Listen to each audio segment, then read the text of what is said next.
मैं गौरी वर्मा, आप सभी का स्वागत है। देख रहे हैं आप आज की खबर। रुक करते हैं राजस्थान की खबरों का।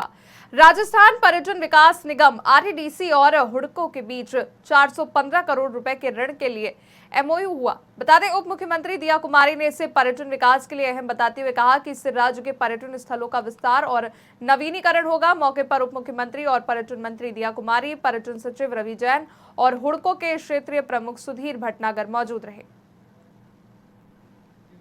जोधपुर केंद्रीय मंत्री गजेंद्र सिंह शेखावत ने अशोक गहलोत पर निशाना साधते हुए कहा कि उन्हें अपनी सरकार के दौरान की स्थिति पर नजर डालनी चाहिए।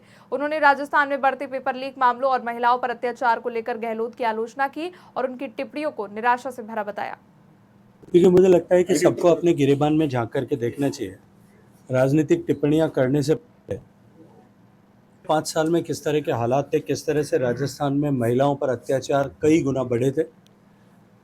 पेपर लीक के बारे में मैंने कल भी परसों भी आप लोगों को कहा था कि जिस आदमी की सरकार होते हुए राजस्थान में पेपर लीक के मामले में इतनी सारी घटनाएं हुई और लगातार वो खुद आगे बढ़ करके क्लीन चिट देते रहे, लगातार आगे बढ़ करके जो है न इसमें सरकारी अधिकारी इन्वॉल्व है, न राजनेता इन्वॉल्व है, न कर्मचारी इन्वॉल्व है, इस तरह की टिप्पणियां करते रहे।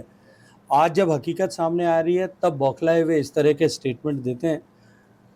लेकिन राजस्थान की जनता ने पिछले 10-5 साल का उनका शासनकाल की उस कुराज को भोगा है, देखा है, वो अच्छी तरह से जानती है और पहचानती है।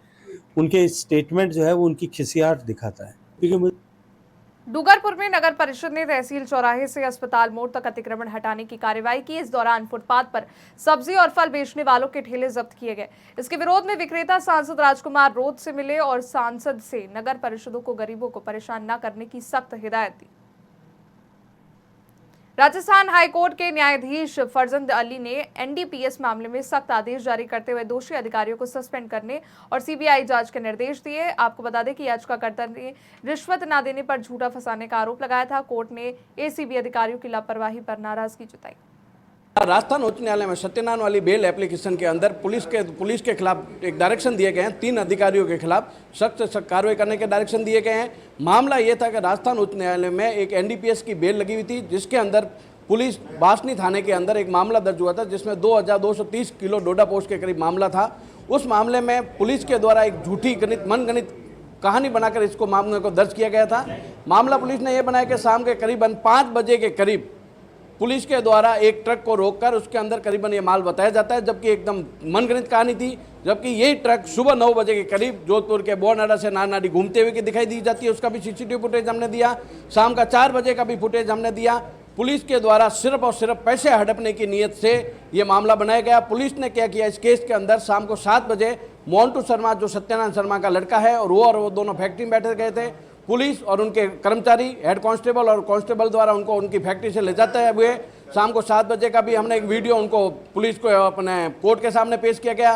उच्च अधिकारी पुलिस कमिश्नर को भी दिया गया, एसीबी ऑफिस में भी दिया गया था कि इस तरीके की घटना है और इस तरीके से सीजर ऑफिसर के द्वारा इस तरीके से हमारे से 70 लाख रुपए की डिमांड की जाती है, जिसमें 35 लाख रुपए ही दिए जाते हैं। उस 35 लाख रुपए देने के कारण एक बेटे का नाम उन्होंने एफआईआर से हटाते हैं। राजस्थान उच्च न्यायालय डिडवाना में जिला कलेक्टर की अध्यक्षता में साप्ताहिक समीक्षा बैठक आयोजित हुई। बैठक में निर्देश दिए गए कि राजस्थान संपर्क पोर्टल पर दर्ज परिवादों का समय पर निस्तारण हो और विद्युत विभाग घरेलू कनेक्शन के आवेदनों को 30 दिन में निपटाए।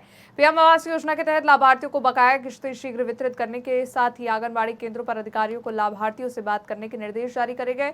बैठक में समय पर उपस्थित होने के लिए अधिकारियों को भी चेतावनी दी गई। जोधपुर में पूर्व मुख्यमंत्री अशोक गहलोत ने पेपर लीक पर बड़ा बयान दिया है। उन्होंने कहा कि भाजपा शासित राज्यों में भी पेपर लीक हो रहे हैं, लेकिन कार्रवाई नहीं हो रही। उन्होंने आरपीएससी को भंग न करने की मांग को गलतफहमी बताया। साथ ही हरियाणा चुनाव पर उन्होंने कांग्रेस की जीत पर की संभावना जताई और मौजूदा सरकार पर योजनाओं को रोकने का आरोप लगाया। मैं भी से बात आया हूं, मालूम मेरे हो गई। अच्छा लग रहा मुझे इस तरह मिलकर के, और ये भी मैं कहना चाहूँगा इस मौके पर, जो भी पेंडिंग काम है जो हमारी सरकार के वक्त में हमने स्वीकृत किए थे, चाहे वो स्पोर्ट्स के हो, एजुकेशन के हो, किसी संबंध में हो, और तो निश्चित दिनों के लिए विश्वविद्यालय बनाया हमने, उनको भी जो जगह काम होना चाहिए हो नहीं पा रहा। तमाम इश्यू हम लेंगे जो हमारे वक्त में सैंक्शन शुदा काम है उनको रोकने क्या तुक है, उसके लिए बाकायदा हम लोग पूरी दवा बनाएंगे, वो काम कर रहे हैं। मैं भी राजस्थान के नीमका थाना में किसान महापंचायत के राष्ट्रीय अध्यक्ष रामपाल जाट के नेतृत्व में किसानों का प्रतिनिधिमंडल केंद्रीय कृषि मंत्री शिवराज सिंह चौहान से मिला। उन्होंने एमएसपी गारंटी कानून और राजस्थान में बाजरे की एमएसपी पर खरीद सहित कई मांगों को लेकर ज्ञापन सौंपा। मैंने बताया फसल बीमा योजना की बात आई, उसकी विशेषताएं भी पहले कुछ थी नहीं। अब ऋणी और अऋणी किसानों में वो स्वैच्छिक हो, बाध्यता न रहे, स्वैच्छिक है भी, लेकिन कई जगह आता है कि वो स्वैच्छिक नहीं है। कोई अगर ऋणी है तो उसको इस योजना के अंतर्गत लाया जाता है। कई मुद्दों पर चर्चा। फिलहाल के लिए इतना ही। देश दुनिया की बड़ी खबरों के लिए देखते रहिए आप आज की खबर।